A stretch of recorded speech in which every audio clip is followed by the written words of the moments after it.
so your chest wall gets by without it. The surgeon can relocate it, and that's an artery supplying a new blood supply spliced into the coronary artery south of the obstruction, so that the muscle below the obstruction now gets new arterial blood supply from an actual artery. Right, it's a good solution. That artery is more stable than veins because it's used to seeing the high oxygen. This is a triple bypass. So there were 2 other blocked arteries on this heart, and you only have 1 thoracic artery, so you can only use that artery once.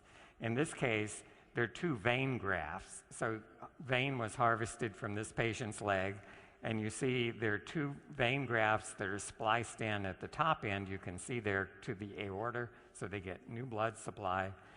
And at the other end, which you can't see in this case because they're on the other side of the heart, they're spliced into also 2 more blocked arteries. Right? Those veins are going to be more problematic than the artery. The artery has a 10-year failure rate, maybe as low as 10 or 15%.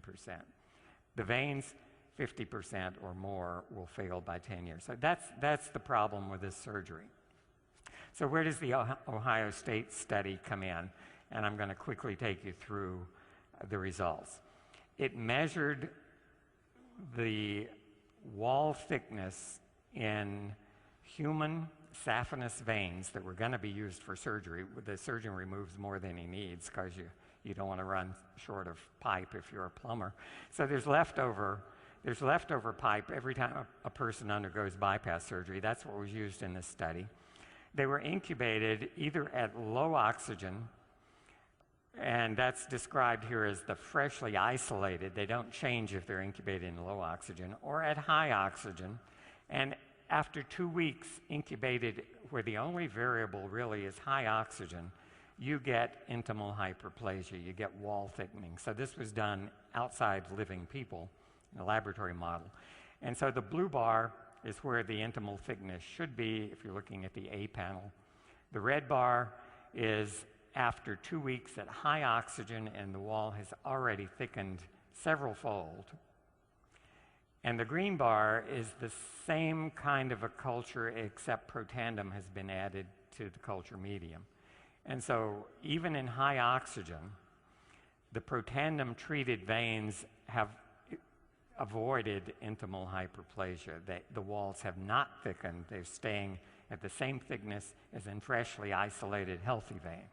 Here we're measuring the intima in panel A, the media, the next layer in panel B, and what you can see is with Protandim in the diagram on the right, the intima and the media layers are still thin. There's a big opening in this pipe. It's conducting lots of blood.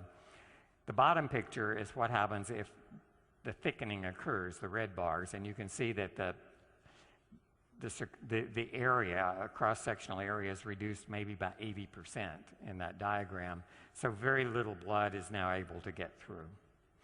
So Protandim has blocked this process that's really the bane of cardiac surgeons, because they can do their surgery just fine, but it's the consequences, even years, begin sometimes weeks or months, but certainly by years.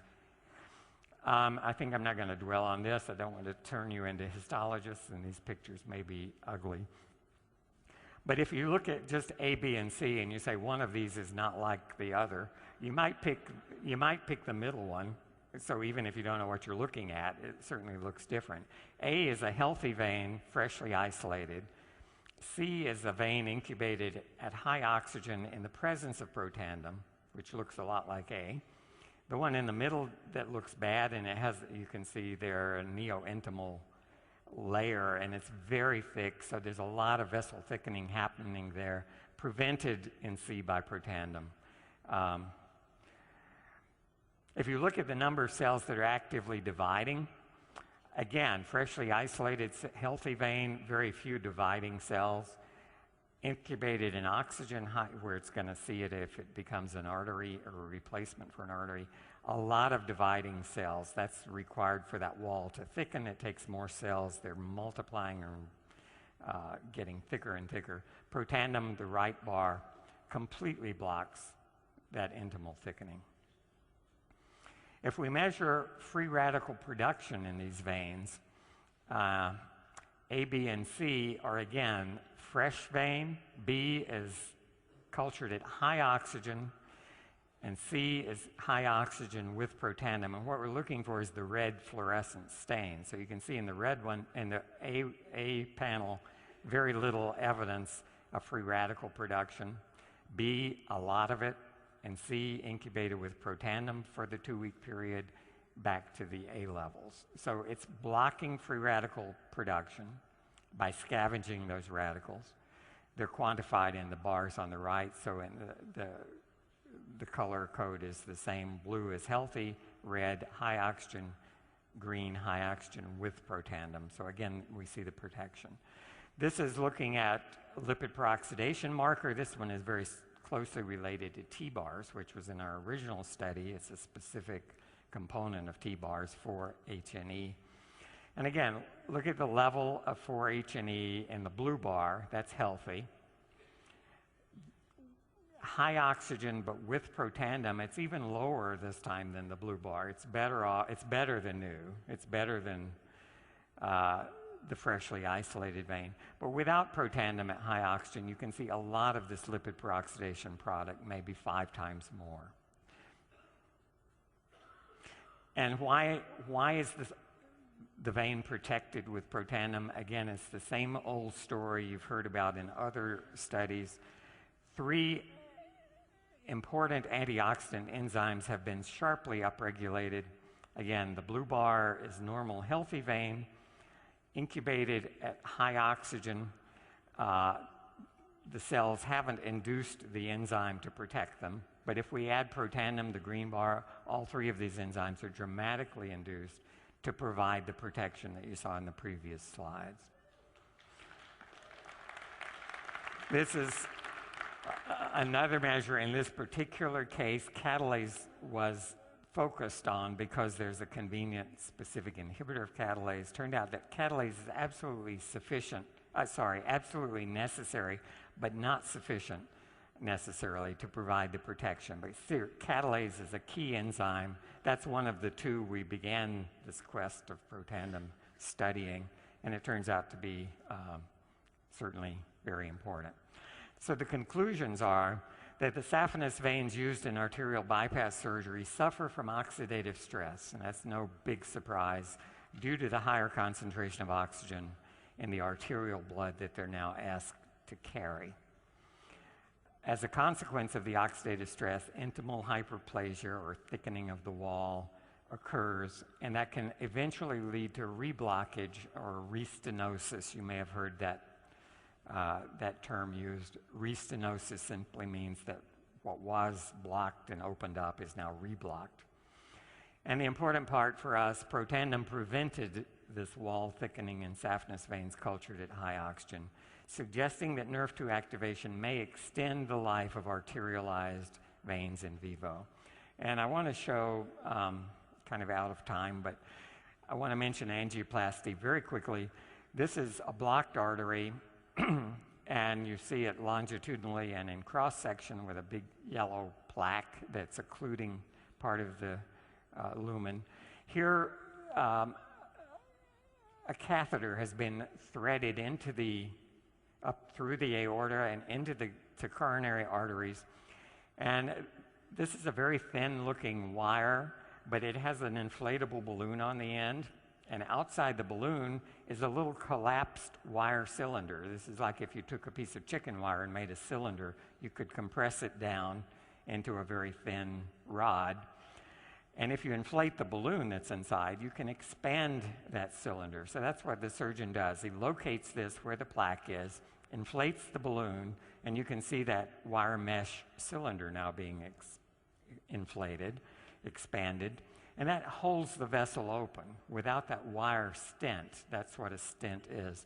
Without the stent, the vessel would collapse when you deflated the balloon, or at least largely. And so here, after you expand the wire mesh, you deflate the balloon, pull it out, and now you've got an artery in the picture on the right in cross-section that has a wire cage holding that plaque against the wall, making sure there's a big lumen. The unfortunate part is this is 6 months later. These are from pigs. And on the left, you see a lumen that is wide open, and those little black dots are actually the wires in cross-section of this stent that's been expanded. So you can see it holding that vessel open. If you come back and look at another pig with another stent, but after 6 months, look at the difference. You can see that light pink tissue labeled intimal hyperplasia. That's a proliferation of cells that in only 6 months has closed that lumen down probably 80%. And that's the iatrogenic problem. It was created by placing the stent. The stent did a great job initially, but this is a problem with, and this is a bare metal stent. One of the ways medical device companies have responded to this is many stents are now coated. They're called drug-eluting stents or coated stents, and they have time-release chemicals that inhibit intimal hyperplasia on the metal frame itself. That lasts for a while, and it improves things maybe for a year or two, but not for the really long haul. So intimal hyperplasia is a real problem. Finally, this is carotid endarterectomy, the other procedure. This is the big arteries in the neck. And this is an actual picture of what a frequent location for the plaque develop is a fork in the road. So this carotid artery has a branch in the side of your neck. And that's where plaque often develops. This is what it looks like if the surgeon opens that artery. It looks like a big chunk of a cheeseburger caught in there. And what they do is they literally scrape. If you had a cheeseburger for lunch, I'm sorry, but they literally scrape that out and sew the artery back together. And it works with high success rate. I said after 10 years, about 70% are still fine. But that's a traumatic event for the artery. It's been opened up, the lining scraped out. And so these, when they fail, it's usually due to intimal hyperplasia as well. And so finally, whoops, I thought there was one more slide, but maybe not.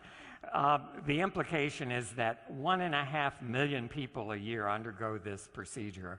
And that's a huge number of people who have processes going on that are almost surely going to lead to failures of these carotid arteries, bypass surgeries, the angioplasty, the coronary artery endarterectomy, a big market for something that can help prevent intimal hyperplasia. And I think you're connected with a product that might be really useful to do exactly that. So sorry for overtime. Thank you very much. On the handle, making weird side times. Things I've never seen before.